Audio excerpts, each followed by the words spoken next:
Welcome back to my channel and the Circular and You project. Thank you so much to everybody for all your support on my Digi-Diary episode 1, Fashion, Circularity and Us. I am finding my feet with this as I go along, so I apologise for any bad editing.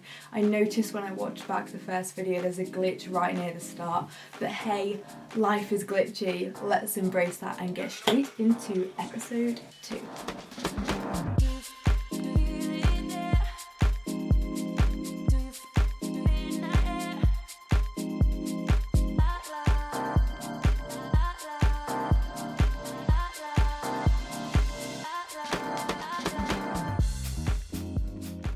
As I've said, my knowledge in circular fashion is still developing, but I am committed to always learning more about this topic so that I can hopefully make these videos and my content as informed as possible. I really want you to come on this journey of learning with me, and again to just emphasise that I hope this channel and Circular and You will provide inroads to circular fashion conversation and participation. So what are we going to cover in episode 2? Well, I've got a few key topics lined up for you today, which will hopefully offer deeper insight and context into circular fashion and what it has to do with you and me. So the origins and barriers to circularity, supply versus demand, accountability and action, circular fashion systems and entry-level circularity. So where does circularity come from? The world's existed for billions of years through its ability to operate in a way where everything in nature that's produced is recycled in a naturally occurring ecosystem. Think of a tree as a very simple example. When the leaves fall off the tree, they decompose and become nutrient in that ground, which is then used up by the same tree. Indigenous communities around the globe have thrived for thousands of years through their ability to integrate their way of life and their culture with nature's circular systems by using land responsibly and only taking from nature what is needed. Hindu Umaru Ibrahim, president of the Association for Indigenous Women and Peoples of Chad, said there cannot be a solution to combat climate change if it doesn't include Indigenous peoples. The wisdom we hold is based on living in harmony with nature. Academic research fully supports this. Professor Paul Havnam said lessons from Indigenous knowledge and culture that while these practices and communities are often seriously threatened, by recognising Indigenous traditional knowledge holders, a new biocultural paradigm could be developed to guide us how to live within the Earth's ecological limits.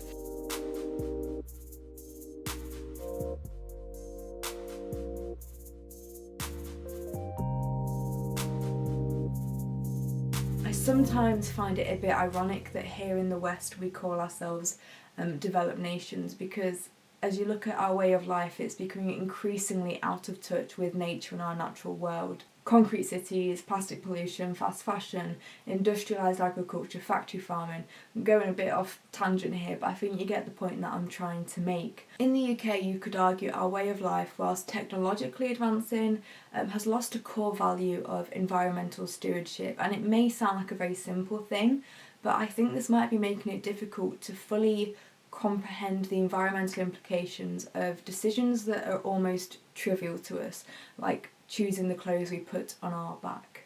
Therefore, as a theoretical concept, circularity has deep-rooted origins that can't really be traced back to a single source.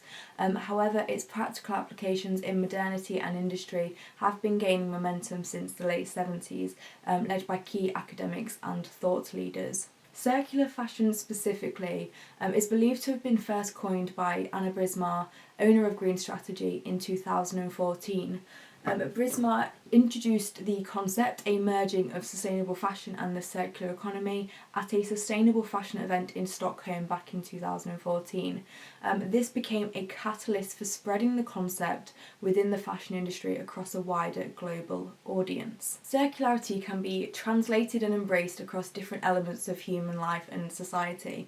In a more grounded sense, circularity is a way of living that's in balance with nature, but in a framework practical sense, it can be applied to the fashion industry through structural mechanisms like government policy. Circular fashion is about utilising our technological capabilities to create restorative and regenerative fashion processes and experiences reflective of those that Mother Nature has spent billions of years perfecting. So one thing I did forget to do in my first video was address the 3 key stages of a linear fashion system, which is take, make, waste. Brands take from the natural world, make clothing often with planned obsolescence built into them, and then we consume and then eventually dispose of those clothing. But some global brands like Patagonia and Stella McCartney, who I'm sure many of you have heard of, are beginning to challenge this narrative through circular, specialised adoptions. So Stella McCartney has several web pages dedicated to circularity, which I think is great. On these pages, the brand addressed some of the ways it's integrating circular practices, including the Falabella Go Bags collection made with Eco-Nile yarn. This is an innovative technology turning nylon waste into first-grade nylon yarn, which can be infinitely recycled. And this sounds great, but there is still a problem of accessibility.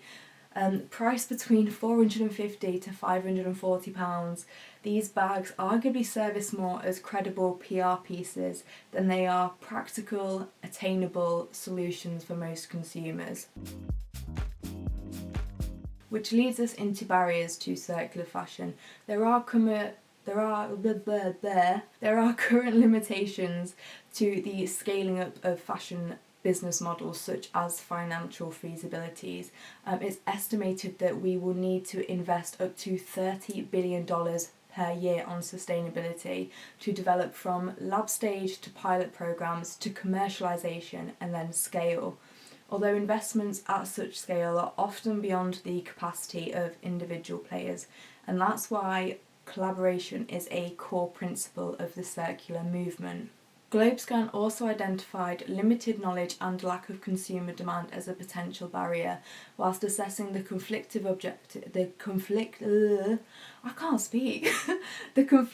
objectives of fast fashion, which is high sales targets and profits, and the circular and collaborative economy, which is sustainable consumption, if there can be such a thing. Investment in technology, machinery, upskilling labour, is a huge collaborative effort, one which, until enough consumer demand for circular fashion exists, brands may not see as worth their time, money or energy. The circular economy prioritises regenerative processes above economic growth, but the greater social impact of a circular economy makes it a highly desirable outcome not just for communities but wider society as well. Economies could benefit from substantial net material savings, mitigation of volatility and supply risks, drivers for innovation and job creation, improved land productivity and soil health, and long-term resilience of the economy.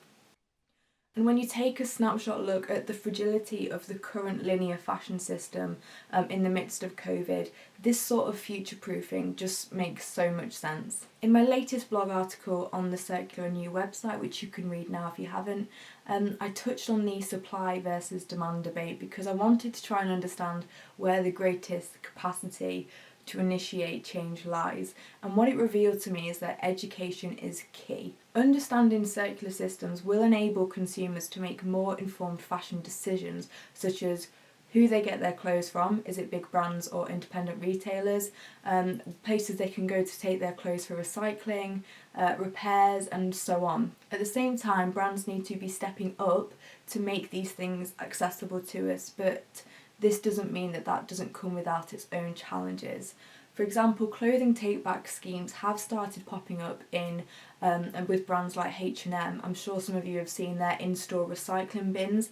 And basically, when you take your unwanted clothes back to the store, you can get a discount voucher which can be used off your next purchase. For me, this is problematic because not only is this a form of greenwashing, which I will talk more about later, but it arguably just perpetuates the cycle of fast fashion consumption by incentivising consumption within environmentally destructive brands. Greenpeace International points out the needs for a critical response to the premature and incomplete circular economy promoted by large global brands by supporting small to medium-sized circular advancing fashion players who may lack the finances or opportunity to establish themselves. Having addressed the concerns for smaller fashion players to partake in implementing circularity, I think initiatives like Fashion for Good's scaling programme are so important. The scaling programme aims to drive the growth of innovators with potential to change the fashion industry for good, offering bespoke support and access to expertise, customers and capital. Initiatives like this are vital because in its most authentic form, a circular economy should thrive to serve local, small, medium, independent brands with a core mission of goodness that serves the wider community. Small and medium brands often hold more grounded purpose, channeling a passion or a creative outlet into their core ethos. And in many ways, small fashion players are the key ingredient in implementing circular systems at grassroots level. These points were discussed in another fab webinar that I joined a couple of weeks ago called Deploying Circular Economy at Grassroots Level, which was hosted by Adriana Marina and Anita Ahuja. Adriana owns a business called Animana, which uses a holistic model to work with rural and indigenous communities, preserving traditional practices of natural fibre production, introducing management design and technology that enables marginalised communities to connect to international fashion markets. Adriana claimed that if we don't demand policy change, it won't happen. We have to do work. She placed emphasis on challenging the consumer role, saying that when we shop, we cast a vote for the world that we want and brands directly respond to that. Anita's business is a social enterprise providing employment for rag pickers, one of the most marginalised groups in urban India, transforming discarded plastic bags into a variety of fashionable products. Anita opened up with a profound statement saying that India has become quite the dumping ground, as she talked about the problematic implications of the West's throwaway culture. And this is because 70% of all UK unwanted reused clothing is sent overseas. I was reminded of the Slow Factories Landfills as Museums project, as Anita went on to emphasise that recycling units have to survive because in the future they will be new suppliers for brands, and this just sort of reinforces that need for shift in mentality. We typically think of landfills as dumping sites of products and stuff that we have no further use for, or aka waste, but landfills are actually mass accumulations of precious finite materials and resources that are just currently locked up in other product forms, and waste is only waste if we waste it. Anita actually also expressed the importance for consumers to push for change alongside social media influencers, stating that fashion inside of a community is a powerful tool and technology will be a lever for change. And as thanks to social media, that technology and tool is in the hands of the community. It's in the hands of us because we are able to have these discussions on social media. But all stakeholders ultimately need to come together for this to take off the ground. I want to stress at this point that the responsibility for fashion's environmental destruction lies on the brands and the businesses, not individual consumers. But with ever-growing awareness about the social and environmental exploitation going on in the industry, if we continue to turn a blind eye, we become complicit in ignorance. I know when we talk about these issues, we can feel really powerless, and it can be quite overwhelming, but we do really have to question if what's made and what's consumed justifies what's taken from the natural world, and at the moment I don't think we can say that it is. Brands consistently feed us a narrative that our role is to be a good consumer by keeping up with fashion trends, and our role within capitalism is to earn money so that we can be even better consumers. But we can't keep putting our money into a broken system and expect it to get fixed. We need to completely rethink the system, and this is why if we're going to challenge the fashion system, it helps to understand what we're trying to challenge, and so we better know what we want to see change. For circular fashion to truly transcend across the whole industry, there absolutely needs to be government advocacy, incentives and support, especially for small and medium brands.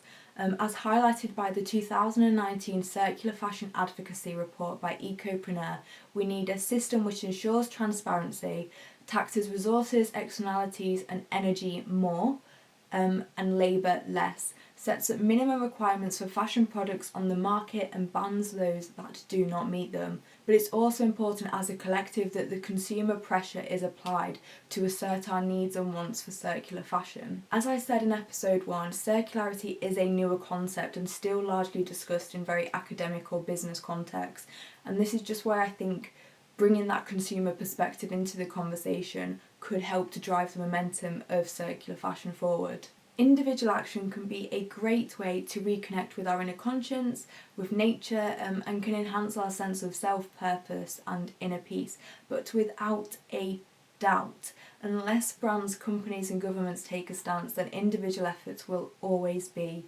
undermined. That is just how it is. I think within us, whether we realise it or not, there's this sort of innate desire to want to protect, nurture and thrive in nature and with each other, or at least I feel there is anyway. But this Instagram post from Queer Brown Vegan summarises it nicely with the term ecophilia, which looks into the harmonious relationships humans have with nature and the desire to be immersed in the environment, and I know that I personally really do relate to that. There are structural complexities in formulating a fully circular fashion system because it requires completely rethinking current logistic operations beyond the current linear supply chain that we know today. As depicted here in Ecopreneur's diagram, which shows many but not all aspects of circular fashion. And just to kind of summarise that a bit, because it does look a bit, I don't know, intimidating. Circular fashion processes are often categorised as either technical or biological. So technical materials are synthetic and come from non-renewable resources, including things like nylon, polyester, usually plastic fibres. When optimally recycled, they can be reused countless times over without sort of losing their quality or their, properties, that's the word. Biological materials come from renewable resources like cotton or tencel. These natural materials safely decompose back into the natural environment, becoming nutrient for the earth, just like the tree we spoke about at the start of the video. To strip it back even further, circular logistics prioritise seven core principles, as very well shown in Brown Girl Green's Instagram post, and these are: use waste as a resource, design for the future, rethink business relationships between product and service, review and extend lifespan of products, prioritise regenerative resources, collaborate to create joint value, and incorporate digital technology. Another Instagram I do recommend following is Julia English, as she creates great graphics and definitions for a lot of the terminology used when we're talking about circular systems. So I will tag all the Instagram accounts that I have mentioned in the description of this video. But yeah, she's just very good for sort of explaining some of the words if some of the language is a bit unfamiliar to you. So yes, much of these systems are not currently scaled up to a point or a level where they are widely accessible and can actually result in industry-wide transformation at the moment. But despite current limitations, there are emerging access points for us as the consumers to engage with, meaning actions that we can take as individuals which help towards advancing that circular fashion economy. So here is my non-exhaustive list of entry-level circularity. That sentence didn't make sense, but you get what I'm saying. The resale economy is probably a circular avenue most of you already participate in, so it involves like second-hand shops and retailers where items are given another lease of life through reselling, so vintage, charity shops, etc. But the sharing economy is probably one that you already participate in, even if you didn't realise. Netflix, Airbnb, Uber, these are all ways for you to access services without the burden of eternal ownership, and there is a lot of great sort of fashion rental or exchanging platforms that are emerging at the moment, including Girl Meets Dress, The New Wardrobe, The Dress Change, By Rotation and The Devout, just to name a few. I haven't personally tried any of these services yet, as I'm still doing the No New Clothes 2020 challenge, but if any of you have, please let me know in the comments below how you got on with it, because I am really intrigued and I do want to give it a go at some point. Being proactive is quite a self-explanatory one. Be engaged, taking part in discussions online, share and engage with information that you find inspiring. or informative. Do some own personal research into the fashion industry, into sustainable or circular fashion solutions, and where possible, engage in innovative campaigns such as the Love Not Landfill campaign in London. These sort of pop-up initiatives are really, really good because they are bringing that circular, sustainable fashion conversation into a practical solution. The Love Not Landfill campaign is encouraging young Londoners to donate their unwanted clothes to charity, put them in clothes banks, swap them, borrow them and buy second hand. If, like myself, you're not in London, you can still do all of those things, and also you can Google, have a quick search at where your nearest or local recycling textiles bank is. Trends are so outdated and actually a very ill reflection of you as an individual. The truest test of style is dressing for you regardless of whatever the in thing is meant to be. Nat Kelly recently said in an Instagram live that what we think of as not in style or not trendy or not useful, that is a mindset. It's not actually a reality. I love this, and I love thinking of trends as being a mindset because it puts the power to pursue or not pursue them in us. And as she also quotes in her bio, to me, that's what a conscious fashionista does. So I touched on greenwashing briefly earlier when I was speaking about H&M, and greenwashing is basically when brands make misleading claims that make them sound or look more sustainable or ethical than they actually are. Greenwashing is a threat because consumers who could become circular fashion players and be part of the circular fashion movement may be trapped within the comfort of their linear bubble, because it makes it look like brands are doing something really proactive for the environment, so it kind of you lose the need to question what's going on, when actually that's probably when you need to be questioning more what the true agenda is. I won't read this whole list out because it is quite long, but if you'd like to pause the video on the next slide, you can have a quick read of UL's 6 Deadly Sins of Greenwashing, which I think is really informative and just I can't speak today. It's just a very informative sort of bit of background about greenwashing in its different forms.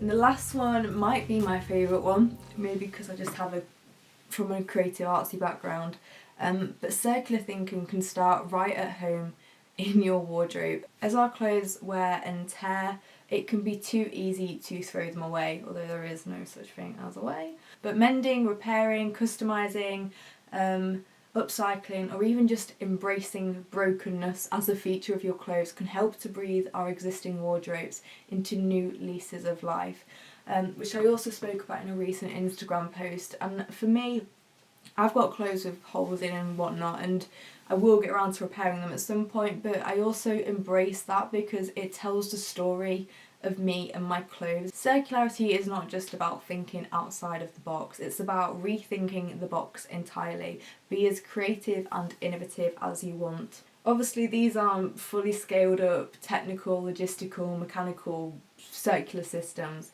but what they are is a great set of inroads into participating in circular fashion. If you decide you want to be proactive in circular fashion, that is incredible, but it's also then just as important that you make sure you take time to do things for you.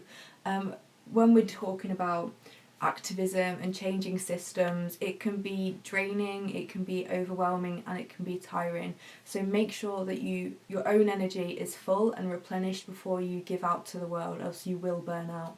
I have learnt that the hard way. Okay, I have talked a lot today. Congratulations if you have made it to this point in the video. So yeah, a lot to think about there. I think ultimately we just deserve to live in a society where fashion doesn't cost the planet and it enhances our existence and our way of life, both in an individual sense of identity and in the belonging that we can find through fashion community also. Again, thank you so much for watching. Please like and subscribe if you did enjoy the video or you're enjoying my Digi-Diary series so far. Drop me any feedback or questions in the comments below. I'd love to hear what your thoughts are on all of this too. And remember, when it comes to circular fashion, you've got to be there or be square. Enjoy the rest of your day, and I will speak to you next time.